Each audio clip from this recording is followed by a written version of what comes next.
शमशेर सिंह गोगी ने कहा है कि प्रदेश अध्यक्ष उदय भान और प्रदेश प्रभारी दीपक बाबरिया आए दिन अलग अलग बयान देते हैं। पार्टी आलाकमान को सबसे पहले इन दोनों नेताओं की जांच करानी चाहिए। गोगी ने यह भी कहा कि चुनाव के समय कांग्रेस के नेताओं में आपसी मनमुटाव था, संपर्क में भी नहीं थे, समन्वय की भारी कमी थी। अब कांग्रेस की हार का यह मुख्य कारण रहा है, यानी कि पार्टी के अंदर ही हार के बाद उठा बवंडर अभी थमने का नाम नहीं ले रहा। अब ऐसे में सवाल ये उठता है कि कांग्रेस का ये जो अंदरूनी झगड़ा है आखिर ये कब खत्म होगा। चुनाव को लेकर बाबरिया और उदय भान के जो बयान है उसमें ये अंतर क्यों है। वहीं दूसरी तरफ बीजेपी ने ईवीएम को लेकर के भी कांग्रेस पर निशाना साधा है।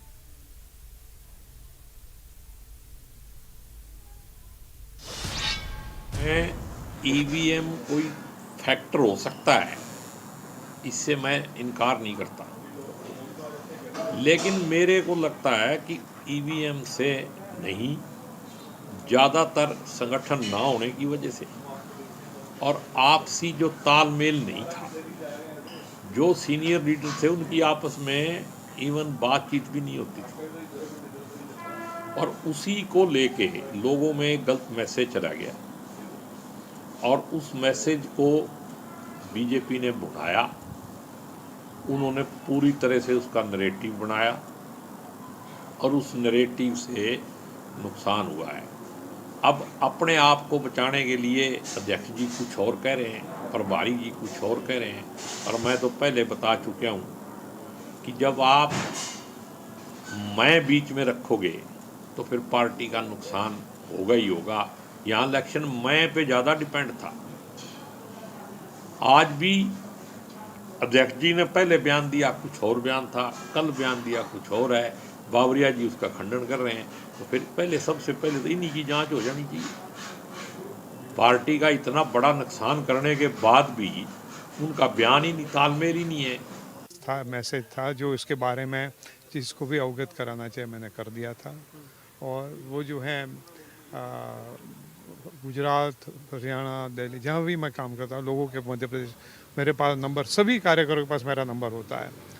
और उसमें से कोई एक्टिविस्ट होते हैं, विसल ब्लोअर होते हैं, कोई वर्कर होते हैं, कहीं ना कहीं इन्फॉर्मेशन भेजते रहते हैं और उसमें जिसके संबंधित होता है उसको मैं फॉरवर्ड करके उसको बात को ख़त्म करता हूँ। उनका सोच है, उनकी इन्फॉर्मेशन है, मैं उजागर नहीं करना चाहता मैंने किस किस से शेयर किया, क्या क्या नहीं किया।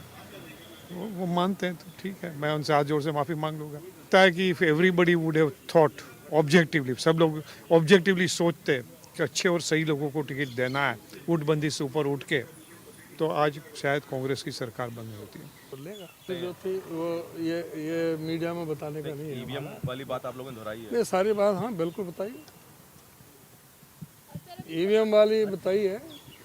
और ईवीएम के बारे में तो हमारे प्रभारी जी ने परसों आपको बता ही दिया कि उनके पास में मैसेज आया था काउंटिंग स्टार्ट होने से पहले, आधा घंटे पहले उन्होंने बताया। लेकिन वो आधा सच और आधा झूठ में बदल गया। उन्होंने जो ये कहा कि भाई कांग्रेस पीसीसी प्रेसिडेंट को अपने फॉरवर्ड कर दिया, वो मुझे कोई फॉरवर्ड नहीं हुआ। मुझे तो नेक्स्ट डे 9 तारीख को 3:32 पर जयदीप धनखड़ से मिला था। तो कोई कांग्रेसी मिले उसे झारखंड के बारे में पूछना ना, यदि कोई कांग्रेसी मिले उसे दीपेंद्र हुड्डा के लोकसभा के चुनाव के बारे में पूछना ना, शैलजा जी के चुनाव के बारे में पूछो ना। तो क्यों नहीं वरुण लाड़ा के चुनाव के बारे में पूछते, उनसे कहते वहां भी तो ईवीएम थी। कड़वा कड़वा थू, मीठा मीठा गप, ये कांग्रेस की नीति बन चुकी है। परंतु 5 साल उनका किस प्रकार विपक्ष की राजनीति के अंदर चाल चलन और चरित्र और उनके किस प्रकार की बयानबाजियां देश के अहित में आती हैं, देश की जनता सब नोट करती है। और रोना रोएंगे ईवीएम का। अब उनको वो चाहते ये हैं कि देश के ऊपर जो हमला करने वाले लोग हैं, देश की जेलों में जो बंद है, जिन्होंने आतंकवाद का खुला समर्थन किया, उनको कहते हैं कि यदि हमारी सरकार आएगी तो हमें इनाम देंगे, पारितोषिक देंगे। और कोई आतंकवादी देश के सैनिकों के साथ लड़ते हुए मारा गया, उसको शहीद का दर्जा देने की बात करते हैं। जब सैनिक की बात आती है तो उनके विषय में एक शब्द नहीं होता। आज बांग्लादेश के अंदर किस प्रकार से अल्पसंख्यक लोगों पर अत्याचार हो रहे हैं, जुल्म जाते हो रहे हैं, किस प्रकार से वहां पर उनके पूजा स्थलों को तोड़ा जा रहा है, ये कांग्रेस को नजर नहीं आ रहा है। एक शब्द नहीं बोलेंगे, परंतु देश विरोधी ताकतों के साथ मिलकर उनके सुर के सुर मिलते हैं। तो ये देश की जनता, देश का मीडिया, देश का मतदाता सब देखता है, पर रोना वो ईवीएम कर रोएंगे। तो कांग्रेस में हार के बाद समीक्षा के बीच आप देख रहे हैं कि किस तरीके से कांग्रेस के अंदर से ही ये सवाल उठ रहे हैं और इसीलिए आज की बड़ी बहस के भी कुछ अहम सवाल हैं, उस पर भी नजर डालते हैं। उसके बाद आज की चर्चा में आगे बढ़ेंगे। आज की बड़ी बहस का पहला सवाल ये है कि कांग्रेस का जो अंदरूनी झगड़ा है वो आखिर